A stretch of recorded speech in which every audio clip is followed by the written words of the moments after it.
that we have here, but it sure is funky. Yo, kid, I don't know what it is about this groove that's here making us move, but it sure is funky. I think it's time to rap. Shall we? Sure. Kid and play back, rolling strong. Dope and deaf. We can get funky with the best. We're just hyping it up. You know just how it had to be. Just take a look around, boy. Can't you see? Eyes up on rushing. Girls are just blushing. Whiz rocks and scratch. While hurts on percussion. Setting the stage for the stage to get set off. I'll bust a rhyme on the dance and just jet off. So get off because you bit off more than you can chew. Now watch the dynamic duo do a little go-go thing. Come on, rock and swing. You gotta roll with Kid and Play. Now everybody sing.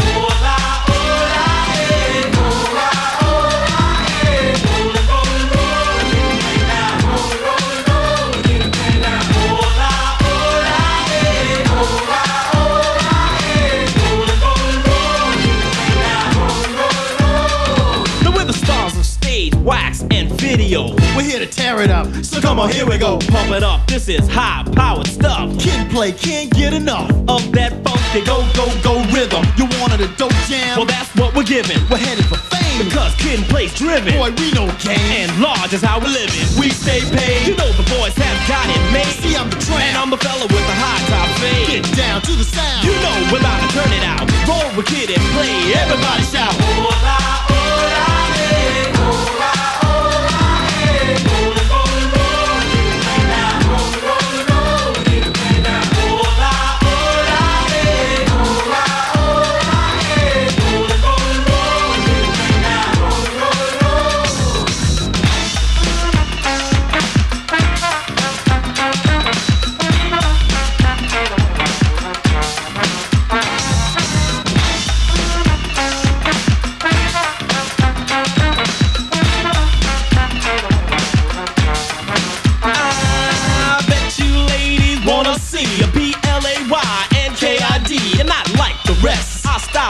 That we present ourselves as the very best. On the microphone, we bring life to your soul. Your whole damn body, we will control. So stay calm, don't get alarmed. Gonna relax your ladies with a deadly charm. Gonna go to work on your fellas too.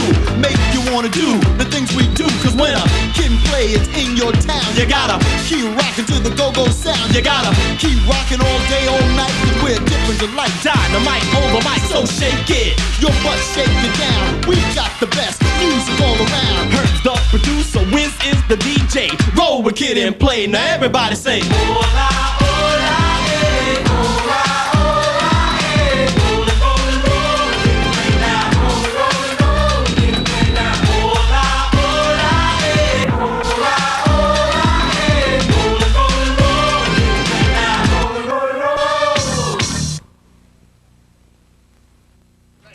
Did you hear anything about a party tonight? At least not any good ones. Hello, Tawatha. Do I feel like being bothered with Tawatha? Hello, LaDonna. Joining me today is Christopher Play Martin from the dynamic duo. I don't want to say historical because I don't believe they've gone anywhere. Kid and Play. So Mr. Martin, Christopher Play, my big brother, welcome to the show. Welcome to the house. Welcome, welcome, welcome. Thank you. I appreciate that. I hope you and your viewers are doing exceptionally well, exceptionally during these times we're enduring. So yeah, it's an honor to be here, and thank you. Pleasure's all mine. Thank you. I appreciate you. So how are you handling it during these COVID times? You know, what are you getting yourself into right now before we get into the good stuff?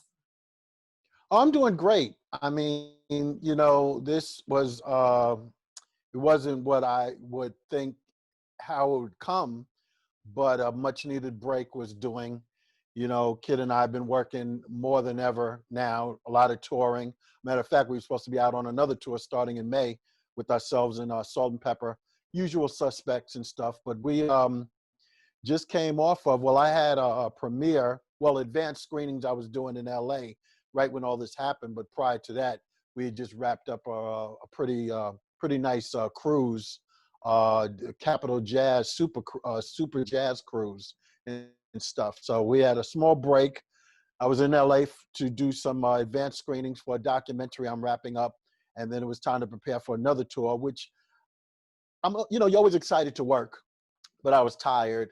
And plus there's things that my heart is really into as far as my, documentary and cinematic endeavors. So this affords me that time, So, that's what I told a lot of people. I said, some people think I'm crazy when I say that COVID was actually, I'm not celebrating the pandemic, but I'm celebrating the fact that it gave you time to focus on other things. Right, So right. for those, I'm part of the 40 and older club. So I am very, very familiar with you guys. I used to listen to Kid and Play. And I have to be honest, I think out of all the interviews I've done, you're one of the few people that actually had a little bit of butterflies about actually talking to, just because I'm so used to seeing you on Jukebox Network and The Box and MTV and, on Bounce and all these stations watching the movies. So for those who don't know, maybe we have some youngins that may have tuned in. Let's talk about where Kid and Play started. I know, but let's let them know. How did Kid and Play even come into evolution? What is Kid and Play? Well, it'd be kind of interesting to know anybody who wouldn't know. I mean, as long as they have cable and BET and music and stuff. I think just the other day someone told me that BET ran a nonstop marathon of all the movies back to back. But in regards to, we hail from Queens, New York. Two good friends. We weren't put together in a casting room, and anybody had to see if our chemistry matched. Kid and I, we pretty much literally from, let's just say our young teenage years, let's about maybe 14, 15, 16, came up together, literally living around the corner from each other. None of that southern stuff where say, right up the street where it's like a mile long. He literally was around the corner from me. Mutual friends, mutual endeavors, a lot of stuff you see on television, teenage antics and stuff, we can match stories with. But just two cats who just, along with some others, just like to have a lot of fun. And I guess we had a little bit of talent, and some people took notice to that and felt that they could do a little something. And just going a little bit fast forward, two brothers out of, I'm not going to say it because I don't want to get it wrong, but Reggie and Warrington Hudlin were taking notice of our music endeavors that translated into music videos, and felt that the piece that they were working on, Reggie in particular, felt we would be a good fit for the story they wanted to tell that would be known as House Party. At first, we didn't really believe them. And that was just, a testament to, maybe I'll speak for myself, low self-esteem, not really acknowledging the gift that you have that other people saw and you wouldn't see. So when they came to us about a movie, I was already like living in a very surreal world with all the music videos and the touring and the records and all of that, and who we knew from that and who we were friends with. But then for someone to come and say they want to do a movie, I wasn't really embracing that for a couple of reasons. Number one, I didn't see that for myself and in myself. And number two, because there were others before us that had did movies and they didn't fare too well business and box office wise. So who are we to do any better? So we were making money I had never seen before legally. And, just didn't want to rock the boat. If it ain't broke, don't fix it. So, I felt maybe by doing a movie would have ruined the tidal wave that we were on, so to speak. So yeah. When you were saying others, you mean other rap groups, other hip hop groups? Okay. Yeah. Okay. Yeah. And so I read somewhere that you guys were actually in two separate groups and then you came together. Is that correct? Yeah, we were, I was in a group called Quicksilver and the Super Lovers. Kid was in a group called the Turnout Brothers. We were all very close, both crews, because actually one of the main people in my group, a guy by the name of Jerome Doss, we called him Rome for short. He went by the name of Romeo, or MC Romeo. He was brothers with a major member in Kid's group, the Turnout Brothers, a guy by the name of Rocking B. They were both brothers. So, and still lived under their parents', mother's roof. So there was only so much rivalry was going on. There was definitely competition and rivalry, but when it came to party antics, hanging out on the corner in the parks, the two groups did that together. Yeah. All right. So is there any correlation, just kind of off the wall, with Playboy, Romeo, and Turnout? Just asking, was there? No, well, what we had themes. Well, Quicksilver and the Super Lovers had a concept. Okay. And our concept and our gimmick was we were legendary lovers. Okay. Rome was Romeo. We I was Playboy, the full title of my nickname. Then we had a guy by the name of Herbie Lovebug. And then we had Prince Charm. So everything had that theme to it, you know, these legendary lover status and what we will do for a woman that no others could do. The Turnout Brothers, they were more like a street type situation, more like that.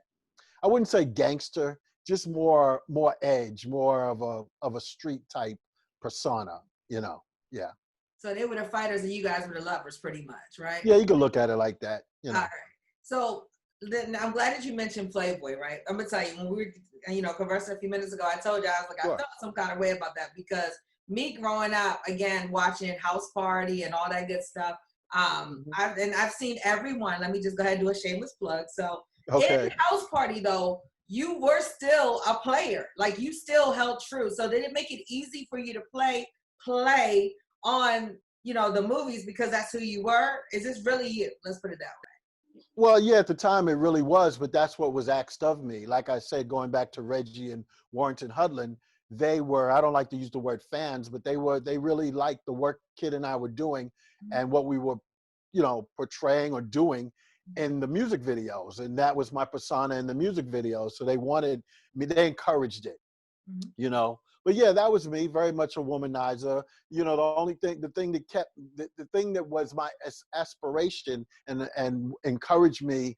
and drove me to become what I became in music was for women. That was my thing. That was the dangling carrot in my thing was like, if I do this, am I going to get some women? If I do that? And money too. But yeah, so no, it was very much designed that way, purposely.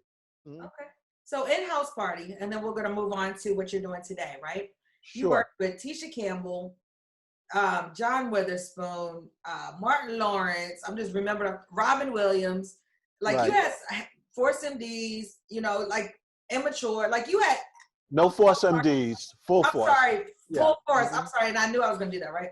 Well, Force MDs are good friends too, but for the sake of accuracy, I don't want any diehard House Party fan to come at you for, Well, put it this way, maybe I was being prophetic and speaking of, in case the House Party 4, 5, Hey, why 6, not? research. Why not? Hey, let's do it. So in working with this all-star cast, because you guys, were stars too at that time, because you had the kick step and Ola Ola. Oh yeah, I knew I was gonna do it. Ola Ola, yeah, right? Roll with us. But that's the song. That's how we knew it. We knew it as the Kid and Play, right?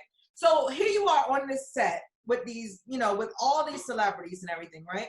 How was it working with them? Like, did you have a favorite? And I don't want to, make it seem like you're being biased or anything, but we all have people that we kind of cling to and get closer to sometimes when we're working. Well, no, I mean, we're all friends, literally. And those that we didn't know before that, I think what took over and overshadowed any of that kind of vibe or atmosphere is the fact that, all of us were really feeling like how I was feeling. Is this for real?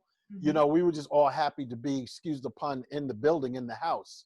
So it was really none of that. It was a first for us all, and you did have some on there who were actually actors and studied and actually went to school for it. But to be a part of something that had the kind of vibe that, hey, we might have something here. This might be something. We feel as though it's definitely filling a vacuum in regards to the fact that what the movie was about was something that helped tell the story that a lot of people of a certain demographics can relate to. So it wasn't that type of thing. I didn't take it for granted, though. I mean, there were, for in the early stages, like House Party 1, no one really had that type of thing going on yet. So we all had the chance to kind of like grow together, and really enjoy each other, because whoever had the anointing of comedy and laughter when it was time for a break, dinner, lunch, even hanging out once the day was done, if that ever got done, to go to parties or whatever, Martin had us cracking up. We had other comedic friends like Tommy Davidson, and I mean, the list can go on that I can name, all of them. So all of us, House Party was very much a part of the journey, the part of this journey we're on, all on equal grounds, pretty much, all on pretty equal footing. But as you say, it's all equal footing, but I do truly believe, and I'm in total agreement with you, that it was a catapult, because even years later, like I look at the progression from, you know, those who were extras or had small lines. And when I say small lines, I mean, they may have had like, you know, minimal parts in the movie, but now you look at their careers, they're everywhere. You know what I mean? Like you saw Tisha Campbell, you know, being Sydney, and now all of a sudden she's everywhere, you know, and I Right. see the relationships that continue. Well, I mean, yeah. You know, sometimes you're so close to the forest that you can't see the trees. You know, so other people see things and recognize things that you might not be able to recognize. But like I said, you know, there's a lot of clowning around, a lot of fun. And you got to remember how young we were too. You know what I'm saying? So it wasn't until the movie came out that other kind of, well, see, Kid and I kind of had a little somewhat of an advantage because of the success with the recording and the music videos, friends and stuff we already had. But it was made known to us really quick. I can speak for myself, excuse me, that records and music industry is different from the movie industry. Don't come here with that. You know what I'm saying? You got your bones over here, but over here it's some new dues to be paid. So yeah, we appreciate the music you bring to the table, but we don't need, you can't use that momentum and bring that over here. You Come know. on, Play. Now you can't just ice it like that. Okay, you gotta go, because we're gonna get into Truth. the brand news, right? Mhm. So tell me what's the difference, you know, because a lot of times I see people doing music and they're doing movies and they're doing all kinds of other things. So how, what, like, why Yeah, is but one like on the other? if you really, you know, and I'm sure that you have paid attention to it, don't you find it interesting that those who do music, once you know more about them or you see the moves they're making, how much they want to do a movie? You ever notice when you see people who are movie stars or successful in movies, they want to make a record? Those that are even athletes, they want to be rappers or they want to be, you know what I'm saying? So it's not as simple or necessary. It's even though we're all literally at the party together, it's not necessarily the same kind of accolades or reverence when you bring one into the other. And that's why when you're doing one aspires sometimes, and more than normal, want to accomplish that island as well. You know, and that's what I find, and I see a lot of. You know, look at rappers. You know, they want to be actors. Get into that. And like I said, I know actors and actresses that want to make a hit record, you know, and athletes that want to do records and athletes that want to be in movies. So, you know, at the party, there's usually four type of people there. It's the really three. It's the musician or music makers. It's the actors and actresses. There's four. The athletes, and there are I'll put it like this, the pharmaceutical engineers, urban pharmaceutical engineers. Okay. So yeah. Because I was looking at, you know, sometimes some of the rappers that did go into making movies, it seemed like their career kind of, I don't want to use the word digress, but changed, for lack of a better word. I'm thinking of, for example, You froze? say again? You're kind of freezing Okay. sometimes. Yeah. All right. I thought it was yours too. All right. Is that better? You got me? Well, you got to go a little bit further for me to know. But Okay. mine's freezes. I've been freezing on your end. Oh. But it was split second. So Oh, that's surprising because I'm hardwired. I always operate from a hardwire, but that's technology for you. It won't be perfect until who invented it is perfect.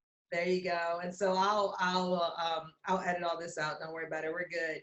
But I'm looking at when I was talking about the rappers going from how you were saying one lane or the other per se. Right. I'm looking at like someone like Ja Rule. You know, Ja Right. Rule was, you know, making hits, and then he went into the movies, and then he kind of like just faded back a little bit. Do you know Right. that that's the pattern? You know, if you cross over into those lanes, you kind of, you know, kind of like fall back. Well, it's not falling back. People don't realize the process and how it takes time. You know, you just can't wake up and say, I want to do a movie now, or you just can't wake up and say, I want to do a record now. There's a lot of things that take place behind the scenes that are time consuming. And it looks like to those on the outside looking in that either, you know, you fell off or you're fall back or whatever the case may be. It's not the case. There's a very time-consuming procedure that takes place over a period of time.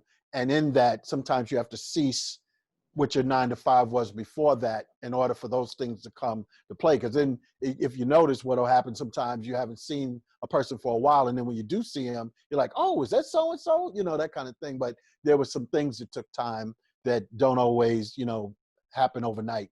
Matter of fact, if they do happen overnight, you need to think about, you know, you need to be cautious about that. So it's funny you said that. One of my acting friends, he told Ro Brooks, who's Michael on Haves and Have Nots, he said, you know what, if you don't have 10 years to invest in it, just even, you know, get a start, don't even get into this industry, give or take. That could be true. Okay. So let's talk about what Play is doing now, you know, because the last house party came out, what, 2000, I want to say 4? You know better than I. I'm not big on, I don't really, not big on time. Don't quote me. I'm just trying to think, like, for me to remember a date and time, I have to remember what I was doing. And so I got you. This is before me having cable. So I was back, you know, watching it on Channel 50 and all that kind of stuff. So what is Play doing now? I know that you've gone from records, and I'm not saying you left one and you've merged over to movies, merged over to now this new company that is Brand News and Life Productions. Let's talk about it. Well, really, it's Playground Solutions. Okay. And it is a production company that produces, you know, I'm a content creator, I guess I'll put it like that. But, you know, I'm enjoying what has been coming to fruition. You know, I'm intrigued. I'm a geek. I'm a nerd, hopefully a cool one. And I love it. I'm very much into technology when it comes to digital cinematography, taking a lot of my resources and fruits of my labor to invest in what I believe in that, you know, I think I have a little talent in. Done very well in some other previous projects, but all of those have afforded me the opportunity to be more, first and foremost, no matter how much money and resources you have, to just be knowledgeable of things. So, you know, that kind of fits what we just finished talking about.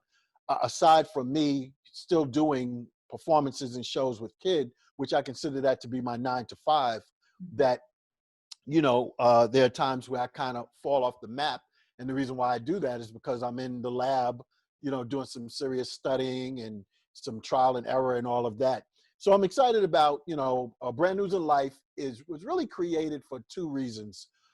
In my travels, when I meet so many people and engage in some very unintentional, very pleasantly surprised conversations, I find and meet people who are doing stuff that I think is way more interesting than what I do. And I get a little curious in a frustrated way on how come this isn't newsworthy and people don't know about these things people are doing. But at the same time, I want to get better with my camera game. So I'm putting these 2 things together, and that's basically how Brand News in Life was created. It was created for me being able to other like-minded filmmakers to capture stories and create brief stories of people. Is just, and matter of fact, the slogan with it is about people, information about people and events making a difference around the world and even up the street. And it's also where hip hop has a new direction, because a lot of the people that I do capture or we capture grew up on hip hop. So it's like, we're not just living in our parents' basement anymore. We're not the stereotypical, the only thing we want to do is play sports and create music. We are doctors, we are teachers, entrepreneurs, community leaders, inventors, all of that. So I capture those stories, and they're on this platform called Brand News in Life.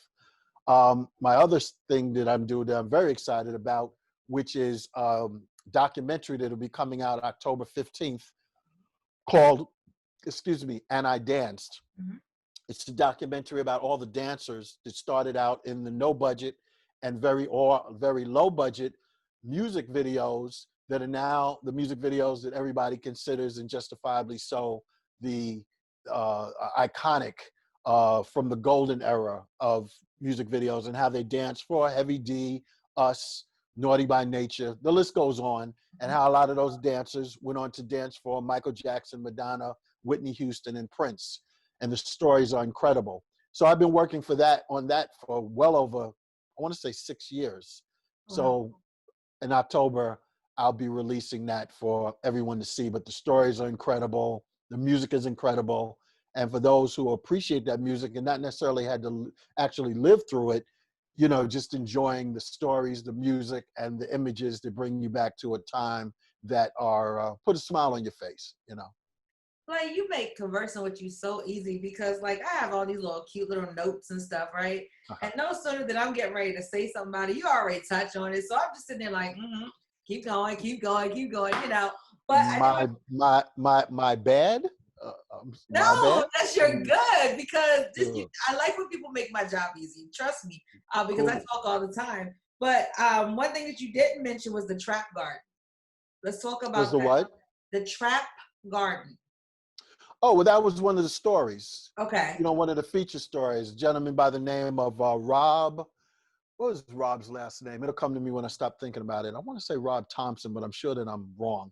A guy out of Nashville, one of my shooters, a guy by the name of Jay Sweet, captured that story.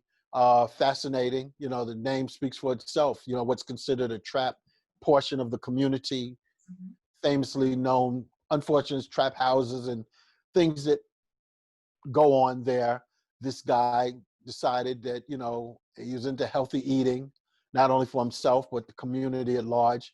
Got together with some students and some children, and they cultivated literally some ground and created, you know, a garden, raising organic, you know, things from lettuce, cabbage, tomatoes, all that stuff that you would grow in a garden. So that was one of the many stories that we've been very blessed to capture and to feature, you know. Rob Horton, yes, that's his name, Robert Horton. See, it came to you. So before I let you go, I do want to clear up a couple of things. Sure. Because you did clarify them when you were speaking, but I just want to clarify them doubly, triply, quadruply, so everybody is clear. Kid and Play is together. Yeah. Okay. Yeah. I'm telling you some of the rumors. I'm in Maryland. So sometimes you'll hear like, oh, Kid and Play, they're not doing nothing. They fell off, you know, they did that one little, and that's the stuff that people converse about. They did that one little song. And I'm like, one little song. I said, man, they did 3 albums. You know what I mean? Right. Like, but they'll say they did that one little song, you know, they got that little dance, and that's it. And I'm like, no, I argue all the time. You guys are before your time. I honestly feel that way. And the reason Well, you have some, I'm sorry, you have some very interesting friends. They seem kind of negative. No, we've been, and I don't mean that in a negative way, which is kind of weird. Okay. You know, we've been going at it hard. I mean, you know, we did 5 years of I Love the 90s, ourselves, Salt and Pepper, Coolio, Rob Bass, Vanilla Ice, also Naughty by Nature, all of that. That was a long one. We had a residency the year before last at the Paris Hotel for 3 months in Vegas. Like I said, we was getting ready to go out and do this pajama tour and stuff. What else went on? We in the new Kids in the Block video. What's that thing they did something about house party? Just a lot of stuff we've been doing. So no, but you know, the thing about it is Kid lives in LA. He's West Coast, I'm East Coast. And you know, there's no breakup. We grow up, you know, and no, so as a matter of fact, I just gotta always like catch my breath in regards to all the things that's going on. And as a matter of fact, what is actually taking place is a actual biopic on our lives, a movie that's already underway in production. So for those who sincerely care, tell them I said hello. You know, we good. All right, and again, it's not to discourage, but while I have you, I'm going to clarify it. You know what I mean? Okay, then another, and I'll say conversation that was had was that in 1995, when you got into church, when you accepted Christ, when you became a born-again believer, that was one of the reasons why there became a break or a space within the group, because you were more following God and everybody else is doing other stuff. So it was like you felt a conflict between, you know, the spiritual thing to do and the non-spiritual thing to do. The saint and the ain't. Let's put it that way. I'm just going to put it up there. Well, I understand that makes good theater, you know, and to a certain degree, that you know, where there's where they say where there's smoke, there's some degree of fire. But yeah, anybody that's aware of having an intimate relationship with my manager, my lawyer, my accountant, and my agent, Jesus Christ, is there some time where, okay, let's just put it in a fact of when you have a crush on somebody. You take that time, if it's going to be a healthy one or if it has any kind of future about it, you take that time to get to know that person that you claim you like, or you might step out and go, I love.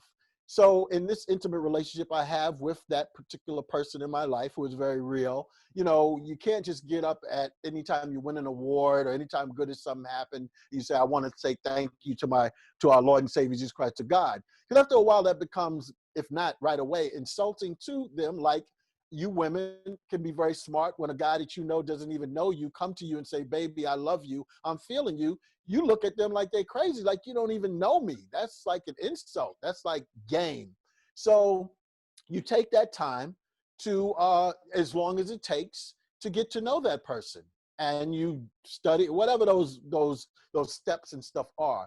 So for me, and as I've heard with others, but I'm just speaking of me right now, you remove the distractions. You need to take a break, especially when you're in a situation where you've accomplished everything you've ever thought you wanted, dreamed of, and then some.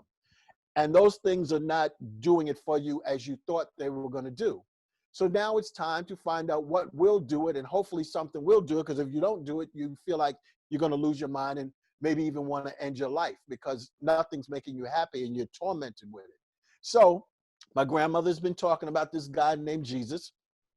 My father, who I very much had utmost admiration from in a very unorthodox way, started to talk about this man named Jesus.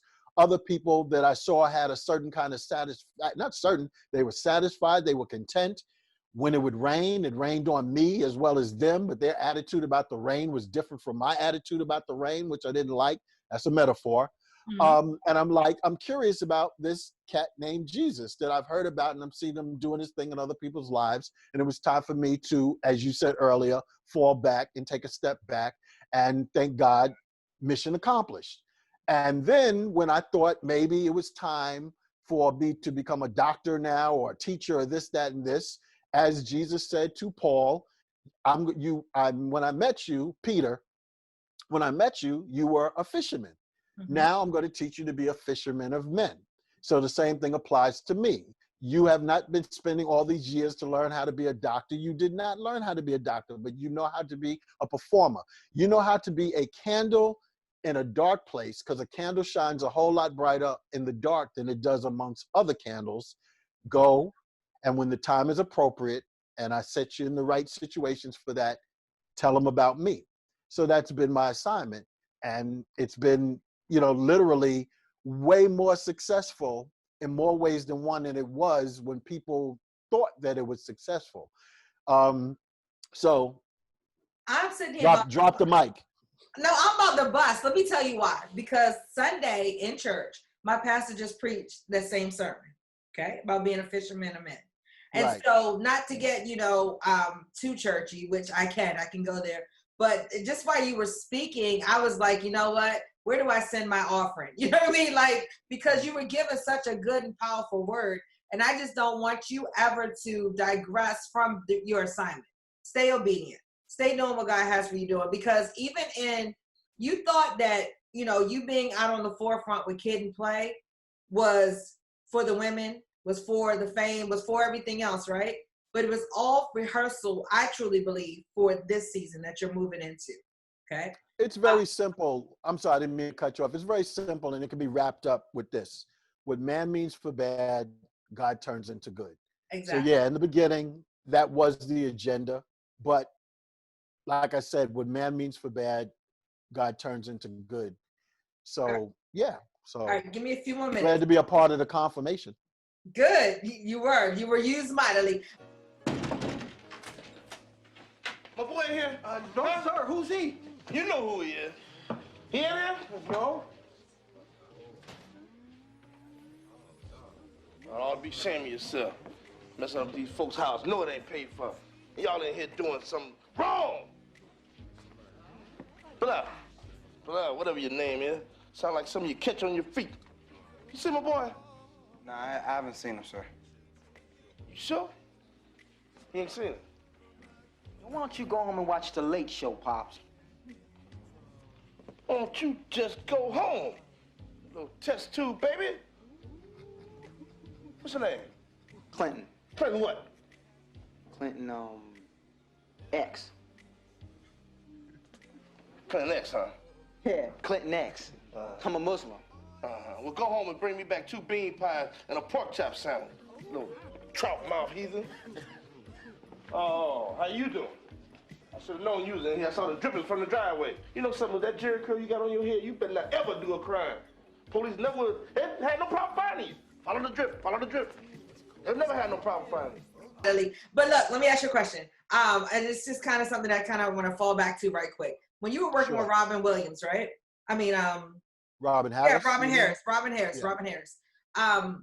Because House Party was one of the last performances that he did before he passed away, was there any type of advice that he gave you specifically about success, about, you know, just life or anything in general?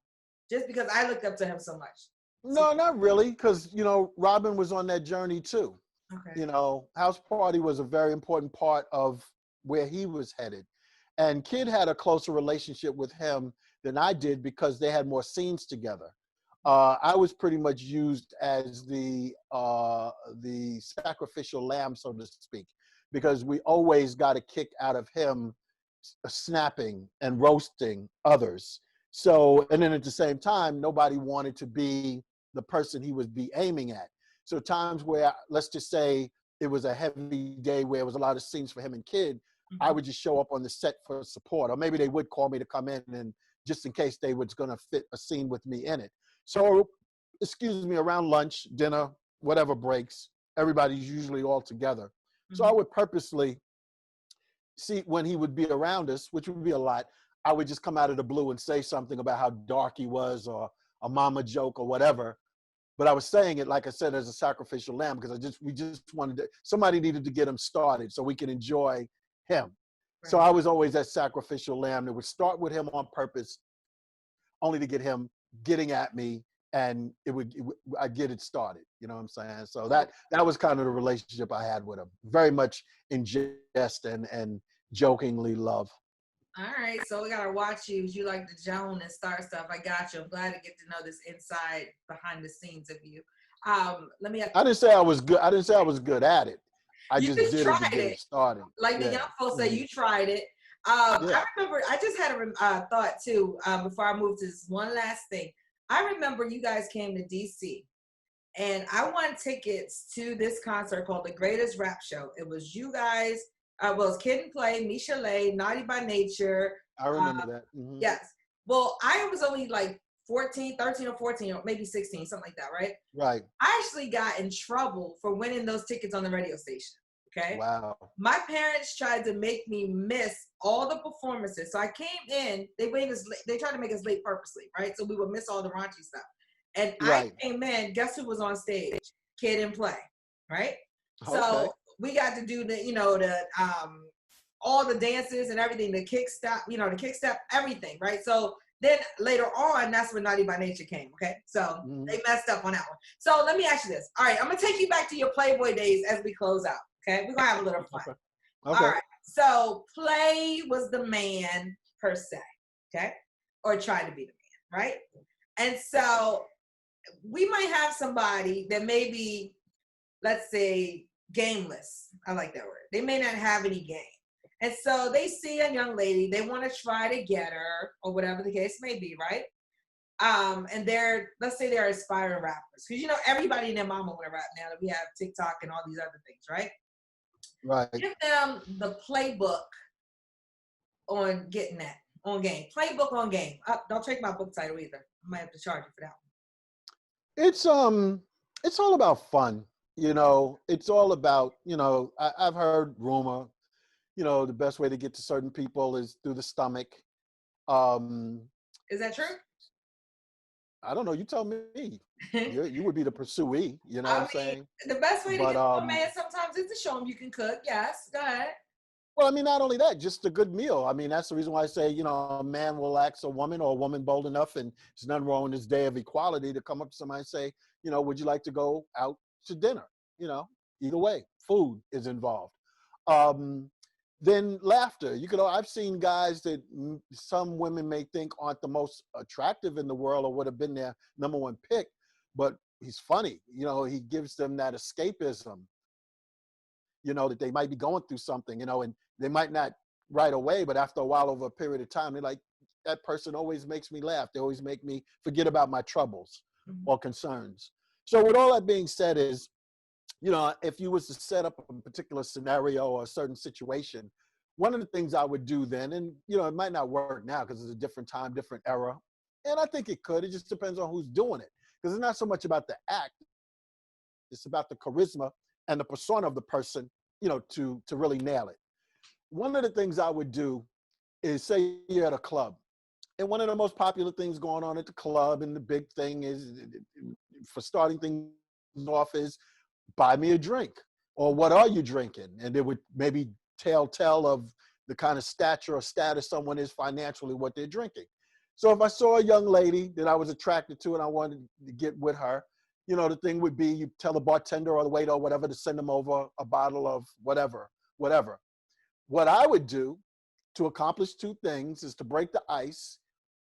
I want to be unique. Everybody's drinking something. And I tell the bartender, the waiter, I say, yo, the young lady over there, send her a bottle. Well, it wouldn't be a bottle. Send her a glass of water. Water? And she'd bring it to him. And he said, the gentleman over there sent this compliments of that gentleman over there.